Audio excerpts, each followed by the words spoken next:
Salut et bienvenue sur Clébois Original. Merci de votre fidélité. Nous allons vous proposer dans un instant de suivre le compte-rendu de la 86e réunion du Conseil des ministres qui s'est tenue ce vendredi 10 février 2023 par le chef de l'État, son Excellence Félix Antoine Tshisekedi Tshilombo. 4 points étaient inscrits à l'ordre du jour de cette réunion. Pour en savoir plus, suivez la lecture du dit compte rendu par le ministre de l'Information, le porte-parole du gouvernement, Patrick Muyaya. Donc restez connectés sur Clébois Original. Merci de votre fidélité.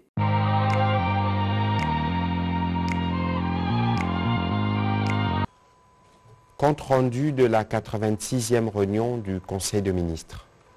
Le président de la République, chef de l'État, Félix Antoine Tshisekedi Tshilombo, a présidé ce vendredi 10 février 2023 la 86e réunion du Conseil des ministres. 4 points étaient inscrits à l'ordre du jour, à savoir 1. Communication du président de la République, chef de l'État. 2. Point d'information. 3. Approbation d'un relevé des décisions du Conseil des ministres. 4. Examen et adoption de textes. La communication du président de la République a porté sur 3 points principaux, à savoir 1. Du 20e sommet extraordinaire de la Communauté d'Afrique de l'Est. Le président de la République, chef de l'État, a fait la restitution au Conseil de sa participation à l'invitation du président du Burundi au 20e sommet extraordinaire de la Communauté d'Afrique de l'Est qui s'est tenu le samedi 4 février dernier à Bujumbura. Ces sommets étaient consacrés à l'évolution de la situation sécuritaire dans l'Est de la République démocratique du Congo et à l'évaluation de la mise en œuvre de la feuille de route de Luanda signée le 23 novembre 2022 dans le cadre du processus de Nairobi. Le président de la République a noté, comme tous les participants, que la non-observance de la feuille de route de Luanda par le M23 et son mentor du Rwanda est à la base de la dégradation de la situation sécuritaire dans le Nord Kivu. Il a été révélé, par ailleurs, des pesanteurs fonctionnelles qui affectent l'action de la force régionale de la Communauté de l'Afrique de l'Est dans l'exécution de son mandat. À ces sujets, le président de la République a fait remarquer, sans équivoque, que le mandat conféré à cette force est offensif, et ce, au terme des résolutions des conclaves des chefs d'État de la Communauté d'Afrique de l'Est tenues à Nairobi en avril et juin 2022, ainsi que les communiqués final du mini-sommet de Luanda. Dès lors, son opérationnalisation ne devait pas s'écarter de la nature des termes du dit mandat, et il aurait donc dû s'en suivre, comme convenu, les désarmements forcés des terroristes du M23 par la dite force régionale à l'échéance du 15 janvier 2023, qui par ailleurs n'a pas été respectée. Consécutivement à la position de la République démocratique du Congo, résumée par le communiqué du vice-premier ministre, ministre des Affaires étrangères, il est clair que seuls les respects stricts des résolutions sus-évoquées, ainsi que les termes du mandat de la force régionale permettent de réaliser les conditions d'une paix durable et de consolider la confiance entre les États au sein de cette communauté régionale. Le deuxième point de la communication du président de la République a porté sur sa participation au Forum d'investissement minier Indaba 2023. Le président de la République a aussi fait la restitution à l'invitation de son homologue sud-africain Cyril Ramaphosa de sa participation au Forum d'investissement minier Indaba 2023 tenu à Cape Town en Afrique du Sud, dont les thèmes cette année étaient libéraliser les futurs de l'investissement minier en Afrique, stabilité, sécurité et approvisionnement. Dans son discours, il a articulé son message autour de quelques points, notamment 1. Le rappel du potentiel minier de la République démocratique du Congo qui offre d'innombrables opportunités. 2. La position géostratégique de notre pays qui représente une espérance planétaire non seulement dans les secteurs miniers, mais aussi dans les secteurs de l'environnement comme pays solution face au changement climatique. 3.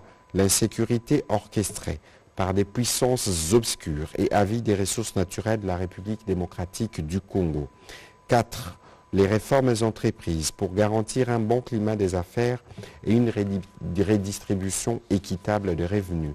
5. La prise en compte des aspirations légitimes de communautés locales impactées par les projets miniers pour assurer un développement durable. Le président de la République a aussi rappelé sa détermination à mettre fin à l'agression à l'est de la République démocratique du Congo et à plaider pour une coalition mondiale en faveur de la sécurité en Afrique en général et en République démocratique du Congo en particulier.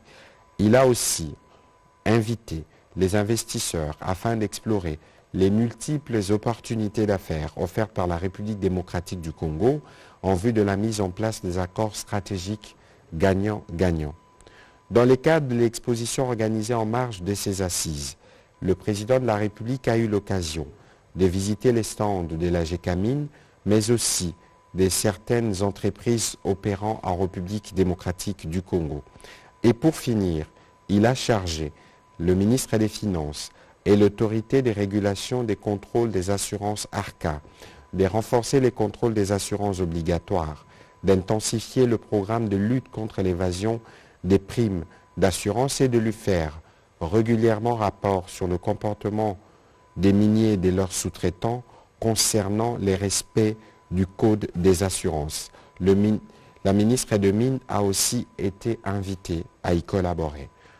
Troisième point de la communication du président de la République, relatif à l'appui du gouvernement au processus de mise en place de la justice transitionnelle.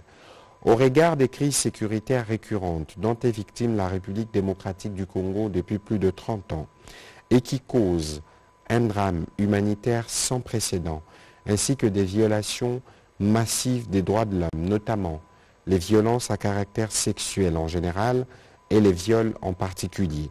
Cette situation, pourtant décriée par tous, se poursuit encore actuellement avec la perpétuation de ces pratiques par des groupes terroristes occupant l'Est de la République démocratique du Congo, dont notamment les M23 soutenus par le Rwanda.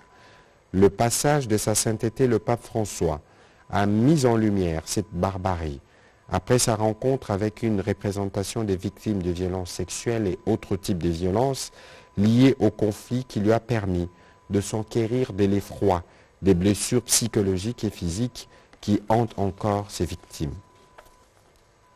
Au-delà de la stratégie mise en place par le gouvernement pour mettre fin à cette situation, il s'est aussi engagé à rationaliser et à coordonner la réponse institutionnelle à ces fléaux qui passent par l'institution et l'implémentation des mécanismes de justice transitionnelle. S'agissant du pilier réparation, pour la première fois, la République démocratique du Congo s'est dotée d'un cadre légal pour la prise en charge de victimes à travers la loi numéro 22/65 du 26 décembre 2022 portant principes fondamentaux relatifs à la protection et à la réparation des victimes de violences sexuelles liées au conflit et des victimes des crimes contre la paix et la sécurité. Dans le même sens, un fonds de réparation de victimes a été créé par décret du Premier ministre et sera opérationnel sous peu. Ce texte sera bientôt complété par une ordonnance présidentielle portant organisation et fonctionnement de la Commission interinstitutionnelle d'aide aux victimes et d'appui aux réformes. Le président de la République a encouragé la commission ad hoc instituée dans son cabinet à poursuivre le travail pour que la loi précitée soit dotée rapidement des mesures d'application. Cette loi augure l'avènement d'un cadre juridique plus complet prenant en charge tous les processus de justice transitionnelle. Le président de la République a aussi salué la finalisation de l'avant-projet de loi. Le gouvernement est appelé à s'en approprier pour parachever définitivement cette réforme qui a le mérite d'intégrer les processus de contrôle comme garantie de non-répétition. À la suite de la communication du président de la République, le Premier ministre chef du gouvernement a pour sa part commencé par saluer le leadership du chef de l'État qui porte toujours plus fort la voix de la République démocratique du Congo à travers sa participation récemment au sommet des chefs d'État de la communauté de l'Afrique de l'Est à Bujumbura, ainsi que sa prise de parole remarquée au Forum d'investissement minier d'Indaba à Cape Town en Afrique du Sud. Ensuite, il a informé les membres du Conseil des réunions qu'il a présidées et qui ont essentiellement porté sur les aspects sécuritaires, notamment la situation sécuritaire qui a prévalu cette semaine dans le Nord Kivu et qui a été marquée par les manifestations de la population contre la force régionale et l'agression rwandaise. Il a déploré les débordements survenus au cours de ces manifestations qui ont conduit à la mort de certains compatriotes et a lancé un appel au calme. Dans les mêmes élans, le gouvernement a condamné l'attaque par les M23 RDF contre l'hélicoptère de la mission des Nations Unies en République démocratique du Congo, MONUSCO. À ces sujets, il a indiqué avoir tenu une séance de travail avec une forte délégation de l'Organisation des Nations Unies, conduite par la sous-secrétaire générale pour l'Afrique au département des affaires politiques et de la consolidation de la paix, Mme Martha Pobé. Enfin, le Premier ministre a informé les conseils des dispositions prises au terme de la réunion de sécurité qui a spécifiquement porté sur des cas de torture infligés aux femmes et aux jeunes filles par des groupes armés dans les Maniema, notamment en aidant à la restauration de l'autorité de l'État, la sanction contre les auteurs des faits et la fin définitive de cette situation. Au deuxième chapitre du Conseil de ministres de ce jour, relatif au point d'information. Faisant le point sur l'État et l'administration du territoire, le vice-premier ministre, ministre de l'Intérieur, Sécurité, décentralisation, affaires coutumières, a indiqué que la situation reste dominée par la dynamique des opérations militaires en cours dans les provinces sous état de siège en vue de défaire toutes les forces ennemies de notre pays. Il a déploré la présence massive des militaires rwandais qui occupent, sous couvert du M23, des localités du territoire congolais.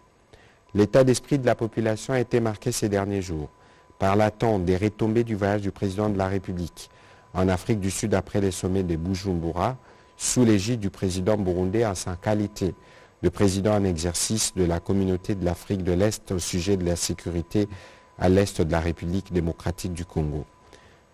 Le vice-premier ministre, ministre de l'Intérieur, Sécurité, décentralisation, affaires coutumières a aussi fait mention des tensions observées dans les zones sous occupation des M23 RDF entre les activistes des mouvements citoyens et les jeunes vis-à-vis des forces onisiennes et celles de l'EAC soupçonnées de collaborer avec l'ennemi par certains. Au sujet de la situation en Ituri, il a informé les conseils que les groupes armés ont tous commencé à cibler toutes les forces de défense et de sécurité lorsqu'elles interviennent pour empêcher des affrontements communautaires, estimant que cette intervention ne permet pas à un groupe de prendre l'ascendance sur un autre. Enfin, il est revenu sur le déroulement plutôt satisfaisant des opérations d'enrôlement des électeurs pilotées par la CENI. Il a néanmoins relevé quelques problèmes rencontrés, notamment dans le Haut-Lomami, les Sankourou et Kinshasa.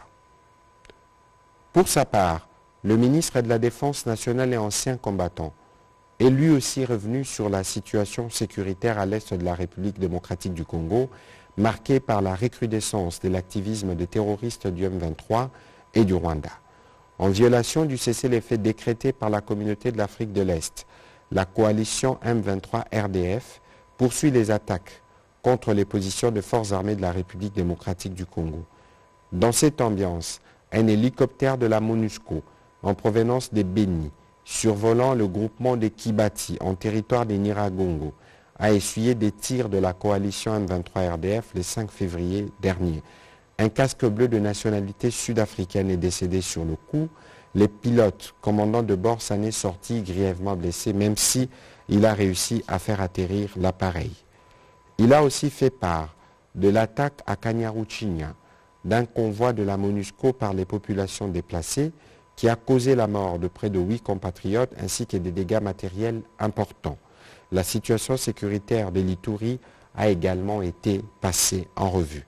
Il a rassuré de la détermination de nos forces armées à poursuivre sans désemparer la défense et l'intégrité de notre territoire pour le retour de la paix et de la sécurité dans cette partie du pays.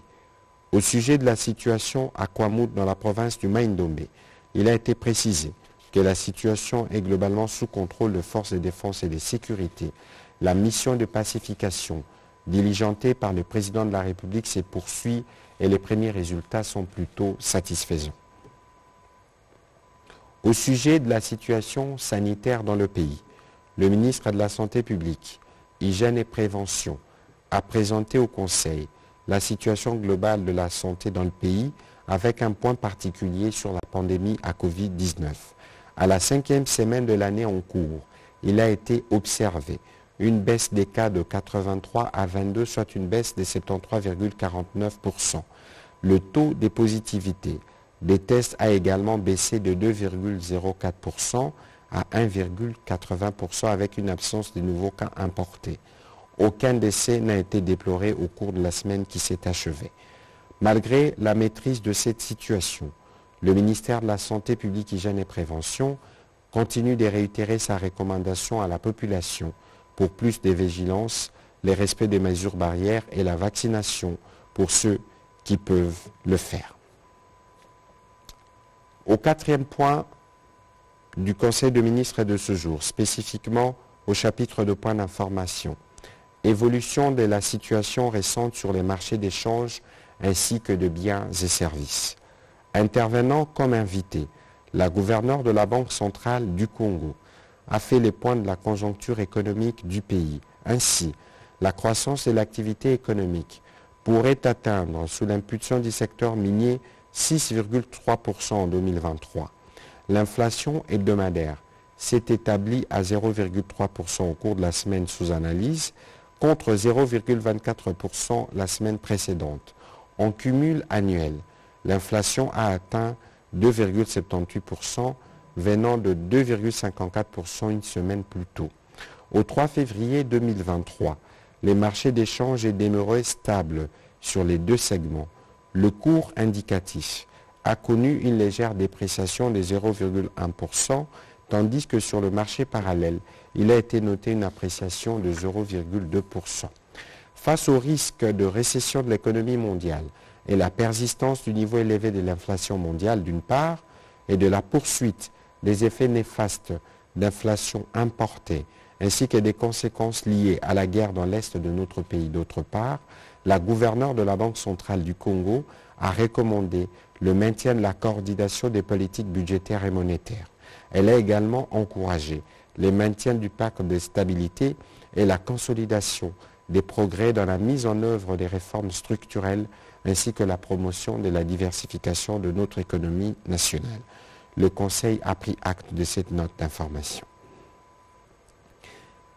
Évaluation à mi-parcours de l'exécution du contrat conclu entre le gouvernement de la République démocratique du Congo et la société Africa Union Financial Service pour la modernisation de la DGDA. La vice-ministre des Finances a présenté, au nom du ministre empêché, au Conseil le rapport d'évaluation à mi-parcours de l'exécution du contrat conclu entre le gouvernement de la République démocratique du Congo et la société Africa Union Financial Service AUFS RDC pour la modernisation de la Direction générale des douanes et accises DGDA. Cette évaluation a porté sur l'exécution des engagements relatifs à la période allant du 2 janvier 2020 au 31 juillet 2022. En effet, l'évaluation financière indique qu'il a été encaissé au cours de cette période grâce à la perception d'une quote-part de la redevance rémunération informatique RRI à concurrence de 1,25% de la valeur CIF des marchandises, un total de près de 198,8 millions de dollars. Cette somme a été affectée à concurrence de 75% au financement des investissements et de 25% au coût de gestion du projet.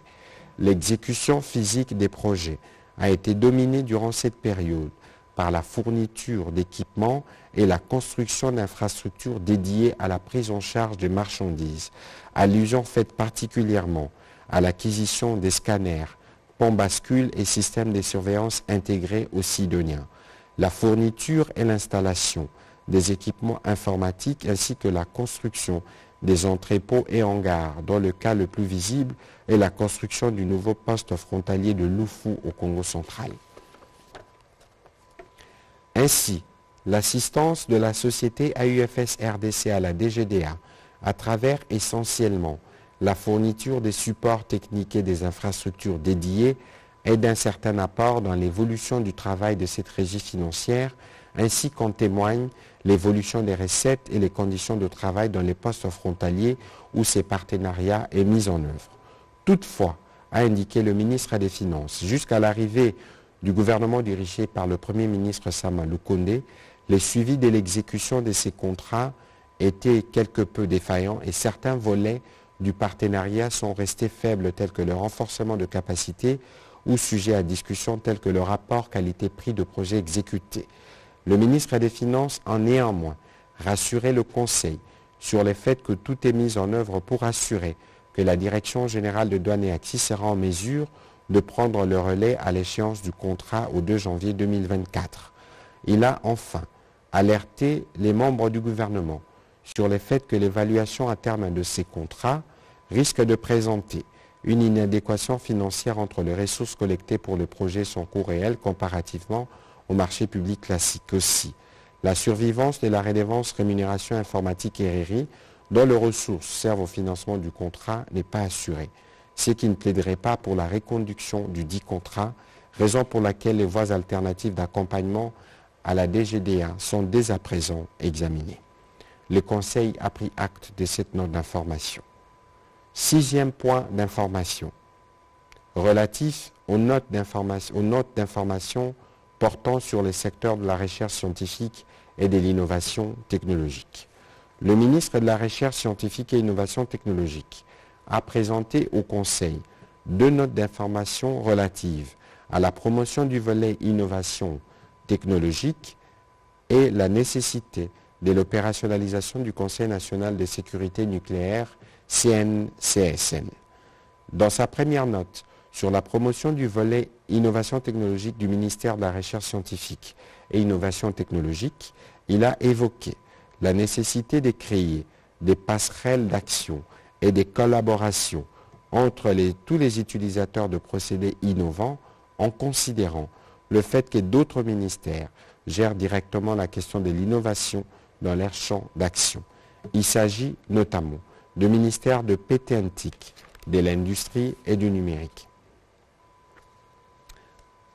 Cette promotion, a précisé le ministre de la Recherche scientifique et innovation technologique, implique l'élaboration du document de la politique nationale de l'innovation qui fait raccord avec le document de la politique de la recherche scientifique déjà existant et déterminera clairement les contours de l'innovation technologique à gérer par son ministère, soit en assignation propre, soit en concurrence avec d'autres instances. Il a porté à la connaissance du gouvernement la création prochaine d'une agence nationale pour la diffusion de l'innovation technologique qui se chargera de la gestion de projets innovants et de leur appui auprès du Fonds national de la recherche scientifique et de l'innovation technologique, de la promotion de la culture scientifique de l'innovation à tous les niveaux et de la diffusion des innovations technologiques et de leur mise en œuvre sur les marchés des utilisateurs. Dans sa seconde note, le ministre de la Recherche scientifique et innovation technologique a motivé la nécessité de rendre opérationnel le Conseil national de sécurité nucléaire en sigle CNSN.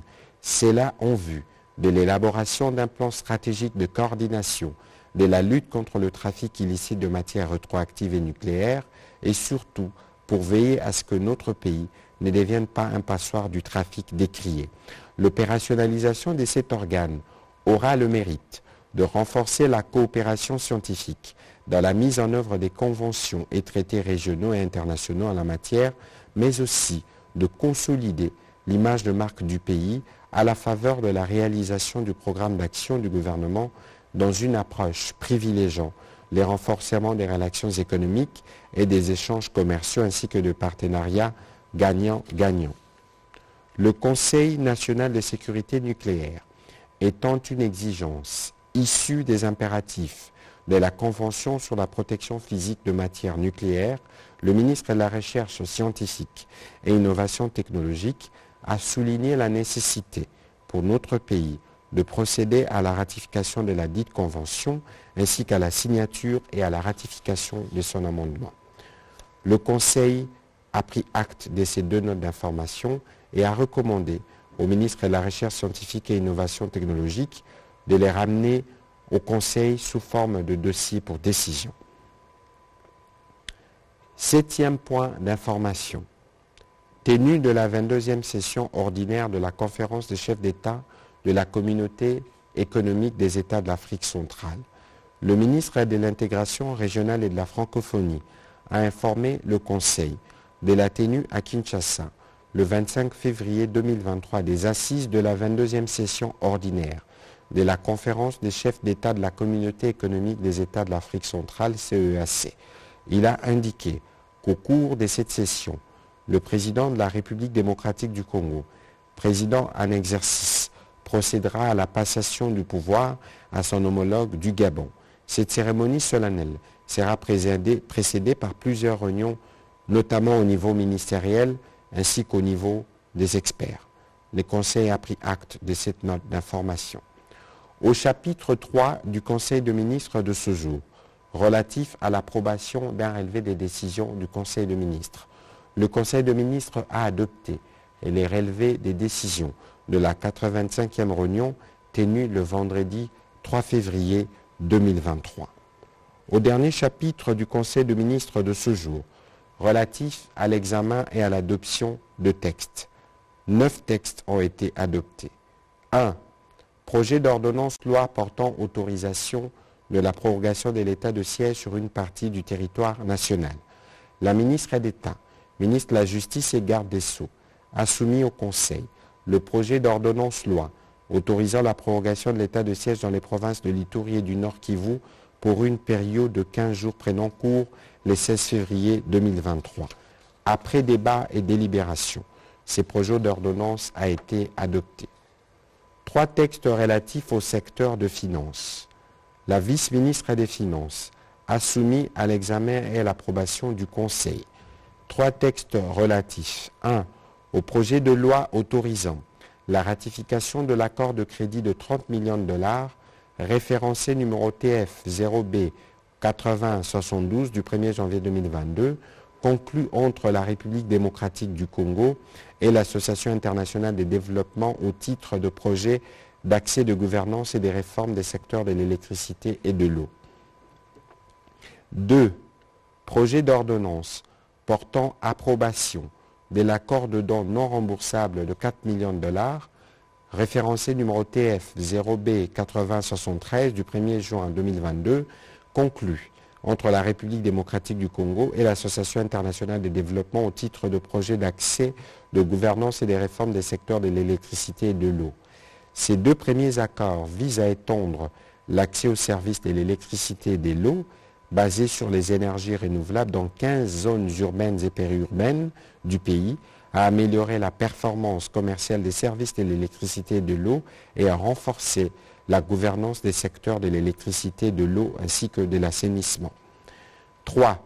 Projet d'ordonnance portant approbation de l'accord de don du 6 septembre 2022 conclu entre la République démocratique du Congo et l'Association internationale de développement au titre du projet d'appui à la mise en œuvre et l'opérationnalisation du contrat d'achat-vente de réduction d'émissions du programme des réductions des émissions de Mai-Ndombe pour un montant de 5 millions de dollars. Après débat et délibération, les conseils ont adopté ces 3 projets de texte. 3 autres textes relatifs au secteur de transport, voies des communications et des enclavements.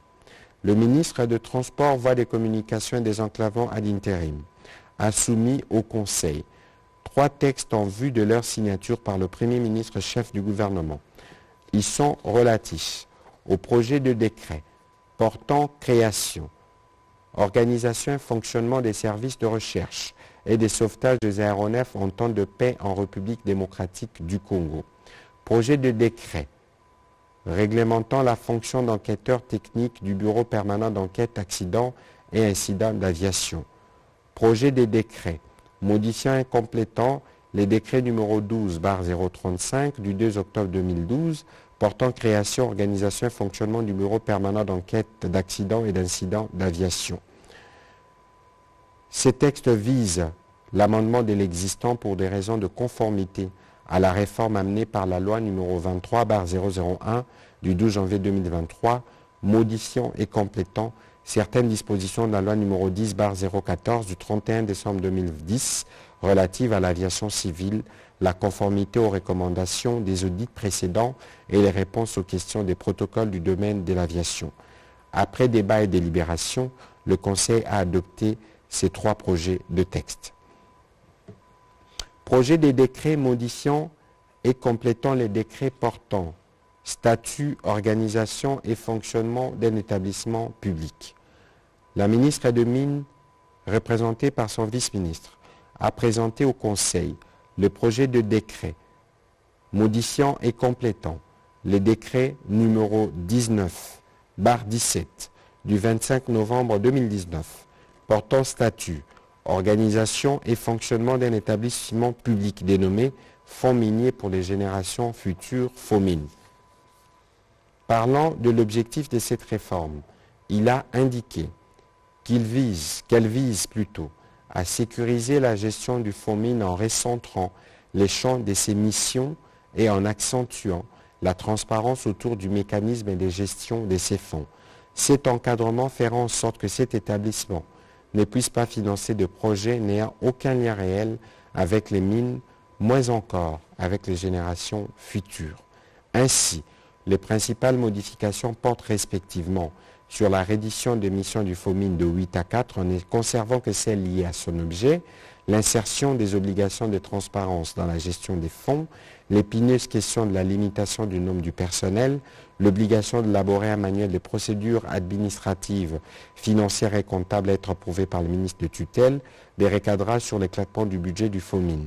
Après débat et délibération, ce projet a été adopté.